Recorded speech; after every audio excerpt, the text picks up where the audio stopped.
and welcome to Queendom TV. And today we're going to be talking about how the industry manufactured the beauty standards we have today. And by the industry, I'm talking about the sports and entertainment industries, guys.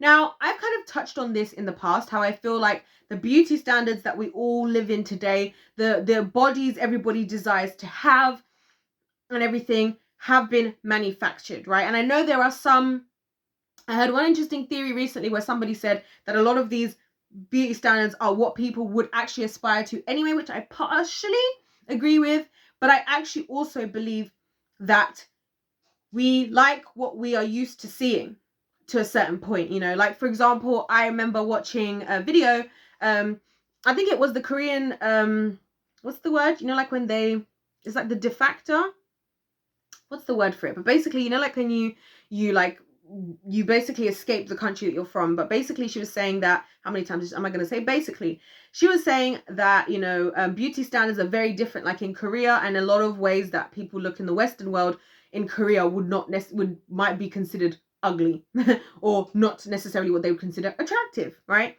And so that kind of highlighted to me where beauty standards come from. Today, I want to talk about Jojo, because what I realized is that she is another piece of evidence, right, to prove the fact that this is definitely a manufactured job. So Jojo is somebody I'm going to be talking about more on my channel. And I mean, I'm still in the midst of doing research. Shout out to you who sent me all the videos and all the links and everything. You know who you are. Thank you so much. I've literally just started diving in, and when I tell you guys, just as I started getting into everything, I was feeling angry. Like, I felt anger, infuriation, like, for real, okay? Because just hearing the beginning of how it all started was mad. But anyway, you have to watch the videos, check out the playlist, the Jojo playlist for all the videos. But one of the things that came up when I was watching one of the documentaries was that when she was 18, was it 18? Anyways, at a certain point of her career, right? Do I have it right? Aha, it was at 18. Perfect. When she was 18, she was sat down by the president at the label's office, right? At the office of the label that she was at, the president, mind you.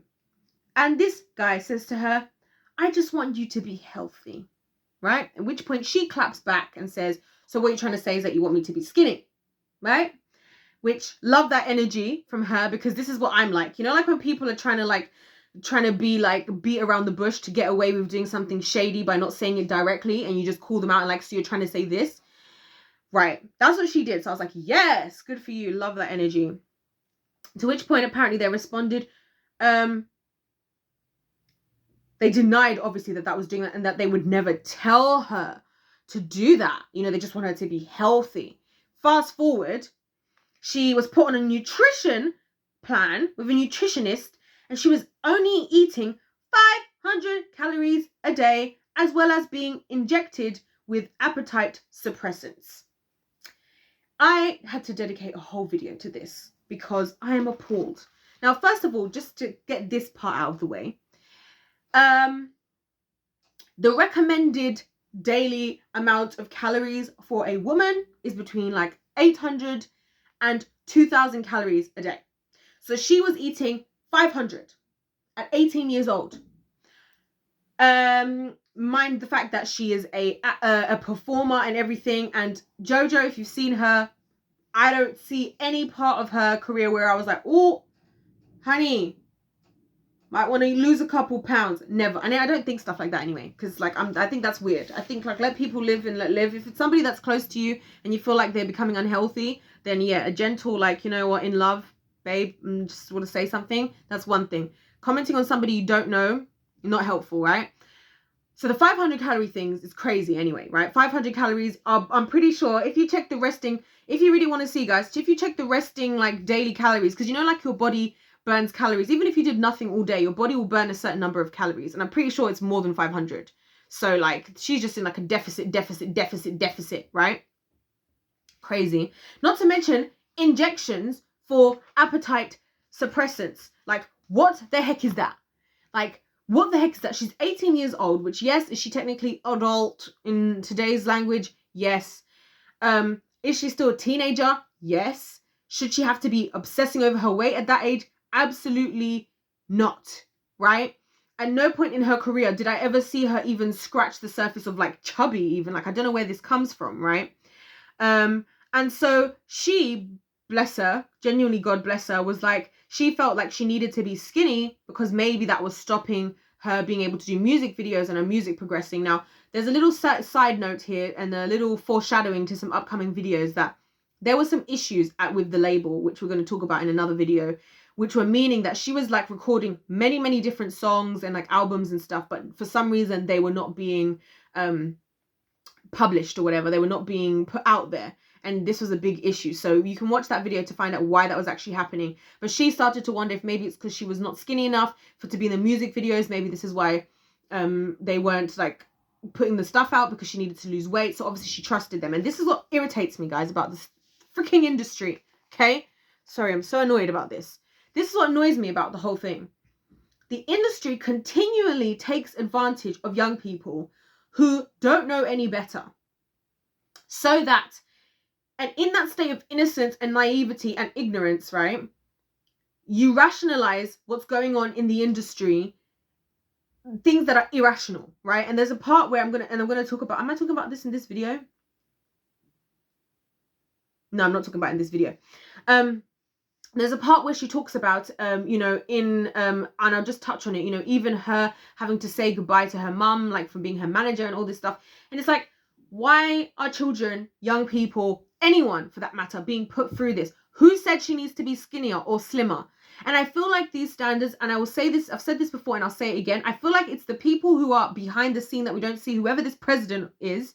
They're the ones, that's what they want to see. Because for a lot of, the reason why I feel like the body positivity movement has ballooned in the world recently is because so many people are like want to see somebody that they actually look like as a woman, as a man. Or I think this, I understand this more from the female perspective, right? But how many times do you see something nice and like you might want to try it on, you might want to buy it, and you're like, well, don't know, because the model doesn't have a body like mine.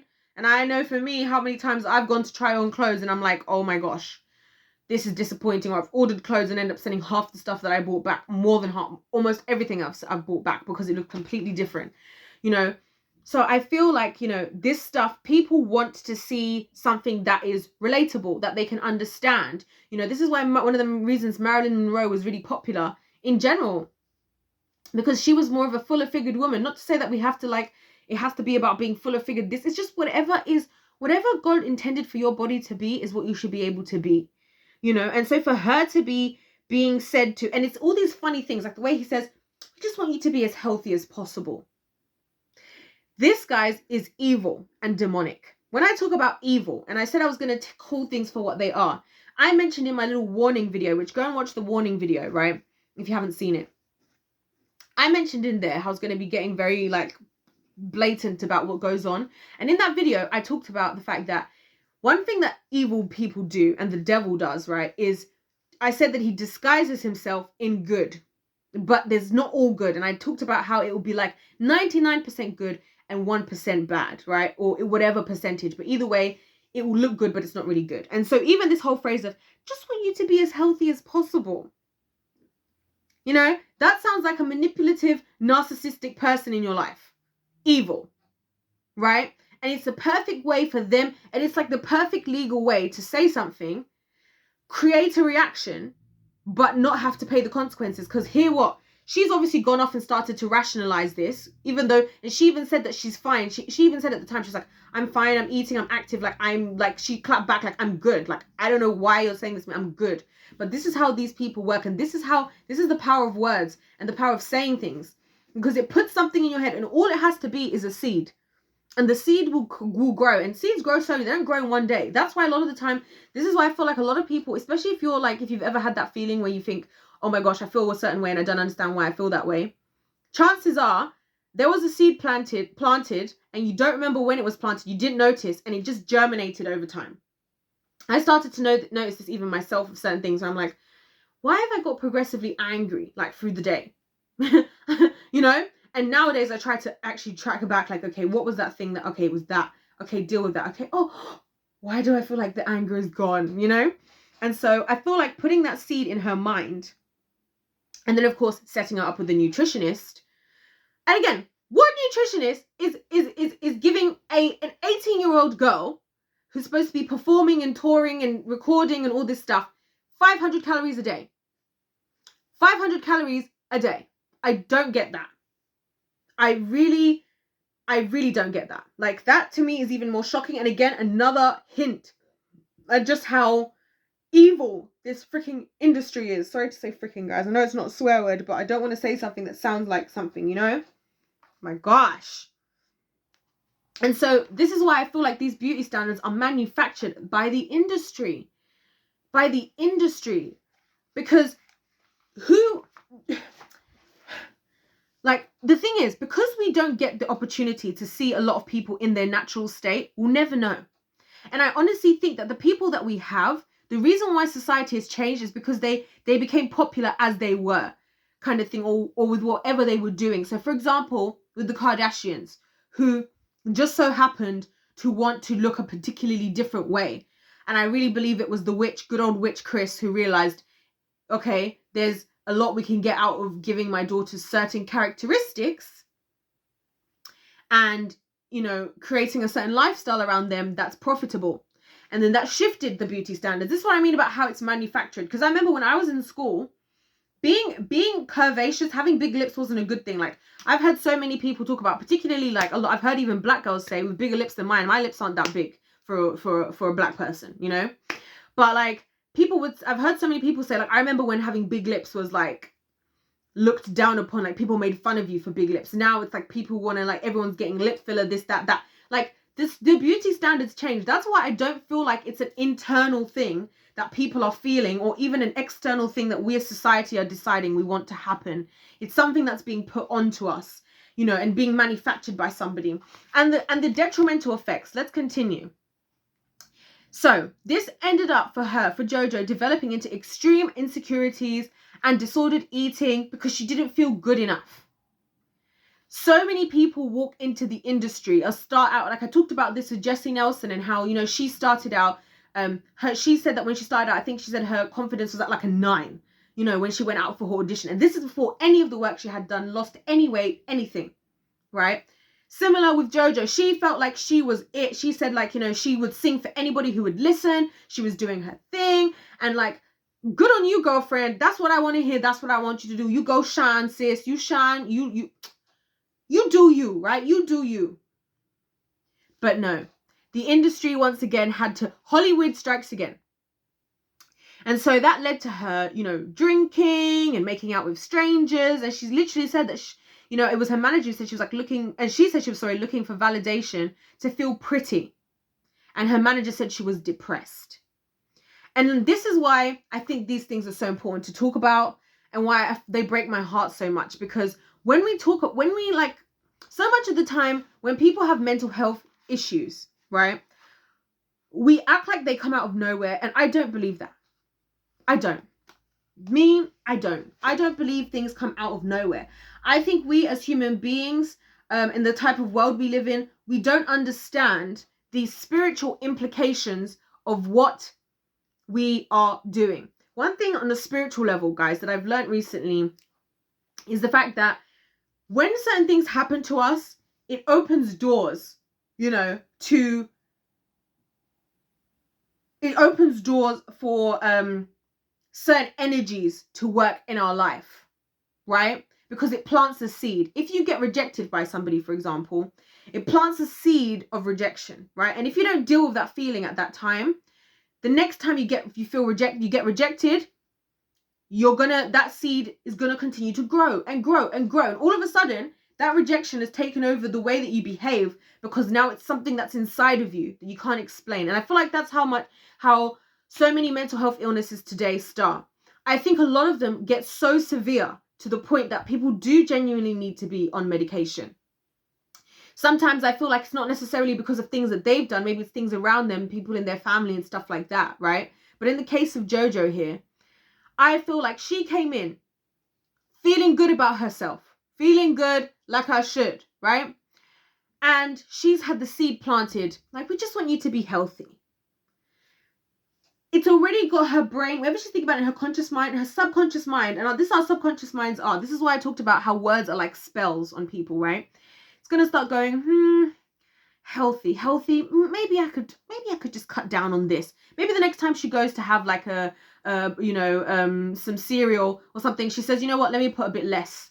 Let me get the skimmed milk this time instead of the whole fat milk. And before you know it, you're doing a lot of these different little things, and this is what I mean by how it starts, because things don't just happen overnight. Like, even if, for example, it's like having an eating disorder, right? And I watch a lot about eating disorders, and I think it's one of the saddest things that people have to experience, and I think it's a very real thing that people experience, and I think these are the things, because it starts you on that little journey of like, oh, maybe I should do this, maybe I should take that away, and then it's just never enough.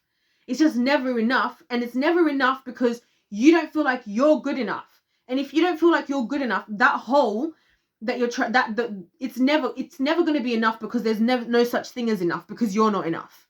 Because if you were enough, then you could have a line to go around. If you were enough, you could say, okay, I'm enough, but what would make me a little bit happier? Actually, yeah, if I lost 10 pounds, I'd feel better. Or actually, if I gained 10 pounds, I feel better, because you're already good enough. And so in a way, part of your brain is like, well, you don't really have to change. But if you wanted to, what would you do? And so I feel like this is how these things start. And then again, those things, they take over. And then you start to behave in a certain way. She even said, I was just kissing strangers, looking for validation. I wanted to feel pretty. It's almost like her saying that is almost like she had to go from a change from before, and again, it's something else that I saw with Jessie Nelson in terms of her journey, was like a lot of the ways that she now almost felt like she wanted to feel about herself. It didn't seem she was so concerned about wanting to feel that way initially. And it really starts with the industry beauty standards, because why the heck? Like, even when I see how much work that celebrities get done, right? And they're all getting it. And that's why it's horrible, because they all have to get it, because they're all getting it. And I'm sure there's people behind the scenes going, well, everybody gets a nose job. Everybody gets a nose job. Like, I can imagine somebody saying that. I can imagine people saying that everybody gets, a bit of work. They say stuff like that. No one's natural in Hollywood. I can imagine people say that. And guys, I bet you one of you, some of you, or someone has heard something like that, right? And so it's just really upsetting, because for somebody like Jojo at the age of 18, all she should have been thinking about is coming, doing her thing, okay, singing, having her career, and that's it. She was so talented, is so talented. She's somebody that I always really liked. Personally, I really always caught her vibe. I loved her vibe. That's the only way I can describe it. And so seeing this stuff, it's like, I wish she could have had the career that she deserved. And this is why I speak up about this stuff, because it's important for us to understand the industry that we're dealing with here, and how so many people fall victim. So many people fall victim to just ridiculous things that, like, who decided that? Some guys in some boardroom somewhere that no one knows the names of decided something, and then created something that we all now aspire for, right? Just for us at the end of the day to all be then having issues as a result of that thing. There was a whole thing about, Gabby Butler. Did I do a video about this? I meant to do a video about this, but there was a whole thing. I don't know if you guys saw this. There's two things I want to mention even on this disordered eating in the industry. Not just disordered eating, but just effects of the industry. Like Victoria Beckham, for example, who apparently has eaten the exact same diet the last 25 years of grilled fish and vegetables. Apparently, when she wants something, treat herself, she has like toast with a bit of salt apparently on it. Gabby Butler was talking about how before competition, 3 days leading up, she only eats watermelon. And the reason I mentioned that, and I'm not saying either of them have eating disorders, but what I'm saying is, like, there's like an expectation. Now for Gabby Butler, I kind of get it, because she's like a very high level athlete, and so she probably has to maintain a certain level of like body fat or whatever for performance. When we're talking about performance, that's one thing. And I've been doing a lot of research in fitness over my whole lifetime, and I've noticed that fitness people who compete, they eat and they train, and they have to eat properly, because you have to fuel your body. You have to fuel, even if you're doing nothing, you have to fuel your body, guys, okay? So when you're an athlete, even athletes, not eating is not preferable, because you're not going to have the energy. Your body's not going to have the energy to lift weights or to be thrown in the sky like Gabby Butler. But the reason why I mentioned that is because when people see these things, right, and they see how these people live, it then affects people coming afterwards because they then feel like they have to match up with that, you know, which is such a shame. And it also shows, like, for Victoria Beckham, for me, I personally feel like, you know, and I thank God for Jojo. Jojo seems to be doing pretty good, all things considered, although, of course, I'm sure she's not really in a lot of ways as well. But, you know, a lot of people, they never get out of it. They always feel that pressure to stay on. And I kind of feel like that's where Victoria Beckham is. And that's why I'm kind of mentioning her. Because it's like the pressure to always stay on. It's like, now that I'm here, you know, now that I'm so slim. And she's very slim, you know, Victoria Beckham. She's very slim. And again, nothing against her at all. It's just that when I saw what she used to look like before, you know, and again, this is my personal opinion, I thought she looked great before. I thought she looked great. Like, so many people, when I see, like, how they used to look, I'm like, what was the point? What was the problem here? You know, and the other problem is as well, when you're getting people to change the way they look, it gives a wrong impression to people out there. So for someone like Jojo, right, imagine her just being who she is and being successful. It gives hope to other people out there who look like her or who have a similar body type to her or the same skin tone or whatever. You know, when people look a certain way, and that's how everybody in the industry looks, it gives people the impression that that's how they have to look to succeed. And it shouldn't be. Her music is not about the way it's about her vocal cords. How about what diet is going to help her vocal cords? You know? How about that? You know, why are these not the conversations and things that we're having with people? But we're getting nutritionists to give you 500 calories a day and injecting you with appetite suppressants. Like, that's not healthy. That's not even healthy. Like, that's not even healthy to be. Why are you suppressing somebody's appetite? Your appetite is our God-given internal response to our body to let us know when we need to eat and our body needs fuel. And I feel like so much of this dieting and stuff is what's really destroying people's bodies. That's why even when you do end up with an eating disorder, which she's talked about, you know, dealing with that, it's really hard to come out of that again, because you almost have to retrain your body again. Because your body adjusts to the different signals. Eventually, it will adjust to whatever you're doing. That's why even, you know, addicts, eventually they have to wean themselves off, you know, and they go through withdrawals. Why? Because your body adjusts. That's how amazing the body is. And you want to give it 500 calories a day. Like, come on, guys. So, yeah, anyways, I just wanted to talk about this one specific thing with regards to Jojo. I mean, there's going to be so many different things. Like, the more I'm looking into this, I'm just like, I can't believe this. So, shout out to you who sent me all this stuff. I didn't ask for your permission to give your name, but you know who you are. Thank you so much. And yeah, look forward to my other Jojo videos. There's going to be loads in my Jojo playlist. Let me know what you guys think in the comment section down below. As always, don't forget to hit the subscribe button if you're feeling the vibe and you want to join the tribe. Other than that, don't forget to hit the like button and check out my other videos where I talk about loads of other stuff as well. Goodbye, and I'll see you in my next one.